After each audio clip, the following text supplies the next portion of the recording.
यहाँ पे रात का 7:45 होने वाला है, बट समर्स आने वाले हैं ऑलमोस्ट। यहाँ पे सनसेट काफ़ी लेट होता है, लाइक 8:39 के बीच में।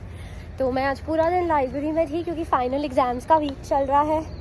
और आई नो कि बहुत सारे क्वेश्चंस हैं अभी, क्योंकि फॉल 2022 के स्टूडेंट्स भी आने वाले हैं। तो उनमें एक बहुत ज़्यादा आस्क क्वेश्चन था अबाउट पार्ट टाइम जॉब्स कि how can you find a part time job before coming to your university और अमेरिका इन अगस्त। तो आई थॉट कि मैं इस वाले वीडियो में फटाफट से उसको कवर करूँगी, सारे टिप्स शेयर करूँगी जो मैंने मेरे स्टारबक्स के जॉब से और मेरे को जो भी टीचिंग असिस्टेंट का जॉब है उन सब से सीखा कि मुझे वो मिले कैसे। तो मैं फटाफट से बैठने के लिए जगह ढूंढती हूँ और फिर बताती हूँ। तो पार्ट टाइम जॉब्स का ये रहता है कि आई थिंक हमको सबको लगता ही है कि यहाँ आके एटलीस्ट लिविंग एक्सपेंसेस जो हैं वो कवर होते रहें, और लिविंग एक्सपेंसेस ही कवर हो सकते हैं सिर्फ पार्ट टाइम जॉब से। ट्यूशन फ़ीस, ये क्वेश्चन एक्चुअली कई लोगों ने मुझसे पूछा था कि क्या हम ट्यूशन फ़ीस पे कर सकते हैं पार्ट टाइम जॉब से। आई कैन टेल यू नहीं, आपको कोई भी यूनिवर्सिटी में हो कोई भी पार्ट टाइम जॉब इतना पे नहीं करता यार। Like 20 hours a week allowed होता है इंडियन स्टूडेंट, मतलब इंटरनेशनल स्टूडेंट्स को ऑन एन F1 वीज़ा यहाँ काम करना। तो 20 आवर्स पर वीक में आपको कोई अच्छे से अच्छा पे भी दे रहा हो ना, तो भी आई कैन अश्योर यू कि आप अपनी ट्यूशन फीस नहीं कवर कर सकते, बट लिविंग एक्सपेंसेस कर सकते हो। तो मेरे केस में मेरे को अभी तक टोटल मुझे 2 सेमेस्टर्स हो चुके हैं, तो अभी तक मेरे टोटल 3 पार्ट टाइम जॉब्स रहे हैं। तो मैंने कैसे ये पार्ट टाइम जॉब्स लाइक मतलब इनमें ये मुझे मिले कैसे, उनका ऐसा आई वुड से बहुत लॉजिकल कोई तरीका नहीं होता यूएस में पार्ट टाइम जॉब्स मिलने का, क्योंकि बहुत रैंडम है ऑनेस्टली। बट फिर भी आई फील कि आपको सबसे आपका स्टेप 1 हमेशा ये होना चाहिए कि अभी जैसे आप फॉल 2022 में आ रहे हो, ये बहुत अच्छा टाइम है। तो अभी आप तुरंत जाओ और गूगल सर्च करो आपकी जो भी यूनिवर्सिटी है उसका नाम। मेरा NC स्टेट था तो NC state university on campus jobs, या NC state university student jobs, या एक और कीवर्ड है डाइनिंग जॉब्स। तो NC state university dining jobs, मैंने यही सब सर्च किए थे। तो यूजुअली हर यूनिवर्सिटी का एक स्टूडेंट पोर्टल होता है जहाँ पे स्टूडेंट जॉब्स रहते हैं, मतलब जॉब लिस्टिंग्स। तो वहाँ पे से आपको डाइनिंग वाले जॉब्स मिल जाएंगे। ये एक्सपेक्टेशन सेटिंग क्लियर होना बहुत ज़रूरी है कि यूजुअली फर्स्ट सेमेस्टर के स्टूडेंट्स को डाइनिंग वाले या कॉफ़ी शॉप वाले जॉब्स ही मिलते हैं। मतलब फर्स्ट सेमेस्टर में आते से ही आप ये नहीं एक्सपेक्ट कर सकते कि आपको टीचिंग असिस्टेंट या रिसर्च असिस्टेंट वगैरह मिल जाएगा।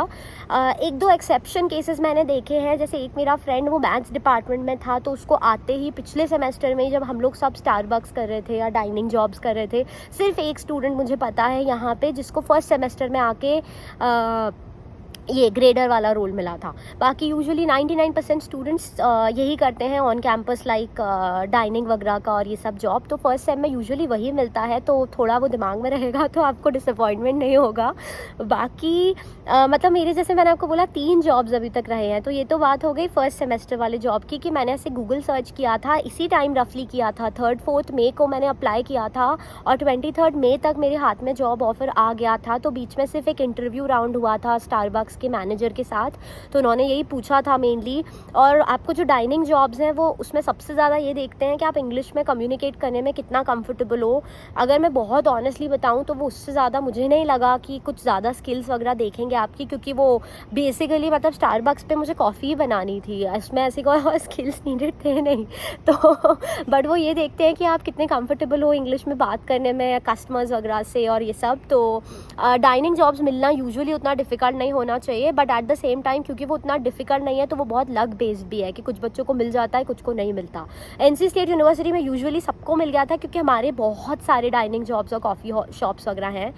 तो ये हो गया फर्स्ट सेमेस्टर की जॉब के बाद। फिर उसके बाद अभी अगर आप जॉब्स ढूंढ रहे हो तो एक सेकंड बहुत अच्छा तरीका है to reach out to your department directly. तो आप अपने डिपार्टमेंट को ईमेल करो और अपने प्रोफेसर्स को ईमेल करो।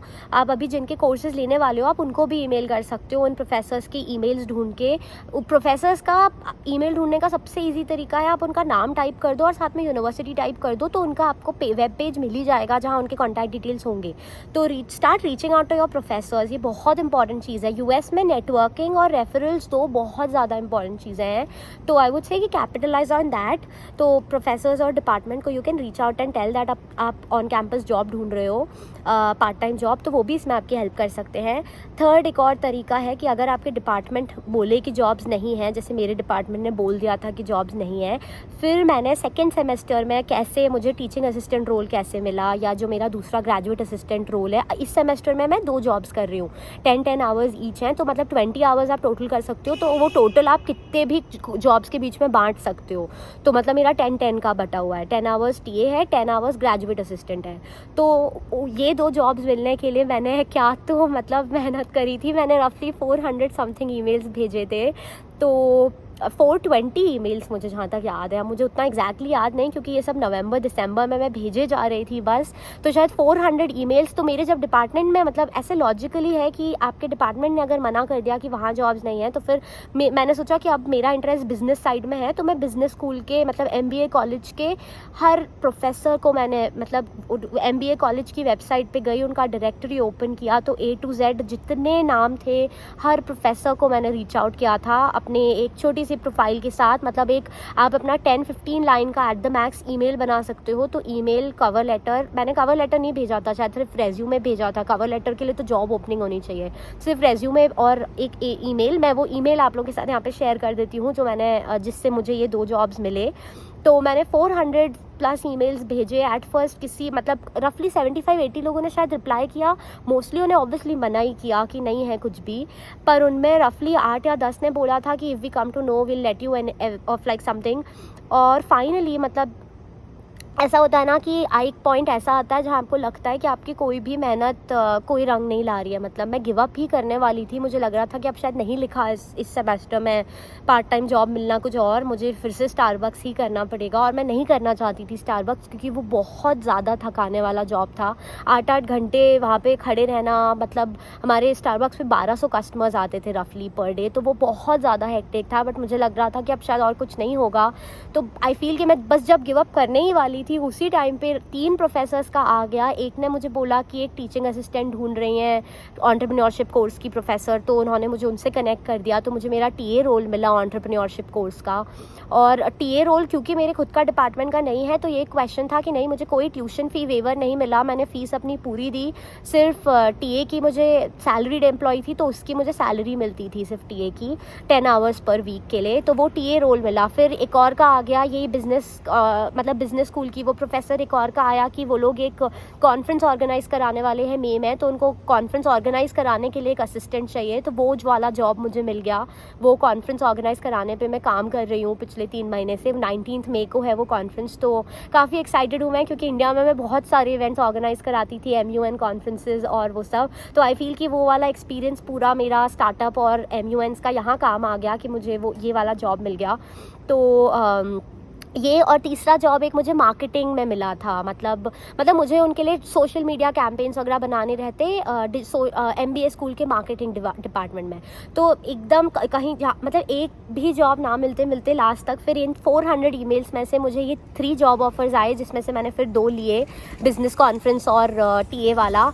तो मैं यही बोलूँगी कि ये वाले ईमेल्स भेजना, कोल्ड ईमेल्स भेजना बहुत रैंडम तरीका है। इसमें कोई गारंटी नहीं है किसी तरह की कि आपको कुछ मिलेगा या नहीं, बट फिर भी आई वुड से कि इट इज़ वर्थ ट्राइंग। क्योंकि बहुत बड़ा एक रीज़न है मैं क्यों सजेस्ट करूँगी कि आपको ऐसे ईमेल्स भेजने चाहिए, इज़ बिकॉज कि मुझे ये रियलाइज़ हुआ कि जो जॉब पोर्टल्स होते हैं यूनिवर्सिटीज़ के, वो बहुत बार ये वाले जॉब पोजीशंस को लिस्ट नहीं करते। मतलब प्रोफेसर्स चाहते हैं कि वो अपने लेवल पे सीधा किसी को हायर कर लें, वो ऐसे इंटरव्यू नहीं कंडक्ट करना चाहते, वो जॉब को लिस्टिंग नहीं करना चाहते वेबसाइट पे प्रॉपर।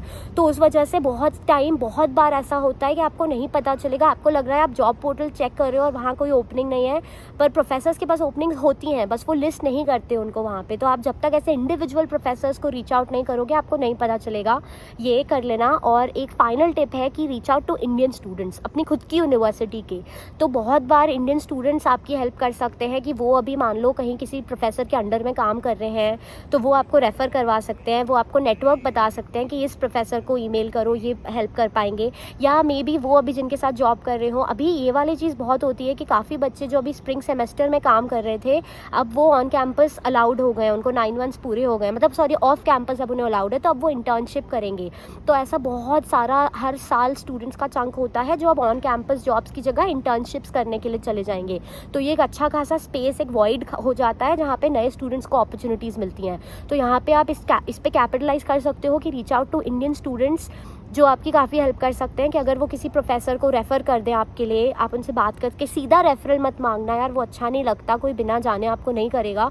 आप उनको इसी के लिए रीच आउट कर सकते हो कि can you help me with like some contacts, और उनको अपने बारे में बताओ। तो इंडियन स्टूडेंट्स आई वुड से काफ़ी अच्छी हेल्प हो सकते हैं यहाँ पे। रेफरल्स और नेटवर्क जो मैंने बोला बहुत ज़्यादा यूज़फुल होते हैं। तो अगर कोई आपको रेफ़र कर देता है किसी प्रोफेसर वगैरह को, तो आपको बहुत अच्छा चांस है कि सीधा जॉब मिल जाएगा। तो यस, यही कुछ तरीके हैं जिससे मतलब यही सब करके मैं आई थिंक मुझे मेरे ऑन कैंपस जॉब्स मिले हैं अभी तक। अभी भी मैं इसके लिए मेहनत कर ही रही हूँ कि मुझे डिपार्टमेंट में कुछ जॉब मिल जाए, वो वहाँ मेरा अभी तक नहीं बैठ रहा है। डिपार्टमेंट में मिलने से बहुत अच्छा एडवांटेज होगा कि फ़ीस भी वेव हो जाती है। अगर आपको खुद के डिपार्टमेंट में, मतलब यहाँ NC स्टेट का रूल है कि अगर खुद के डिपार्टमेंट में TA मिले तो आपकी फ़ी वेव होती है। वो अभी तक मुझे नहीं मिला, मेरा TA दूसरे डिपार्टमेंट का था तो फ़ी वेवर वगैरह नहीं था वहाँ। बट आई थिंक हाँ, आपको मतलब I hope this video was helpful for you. Let me know if you have any other questions, and all the very best. Thank you so much.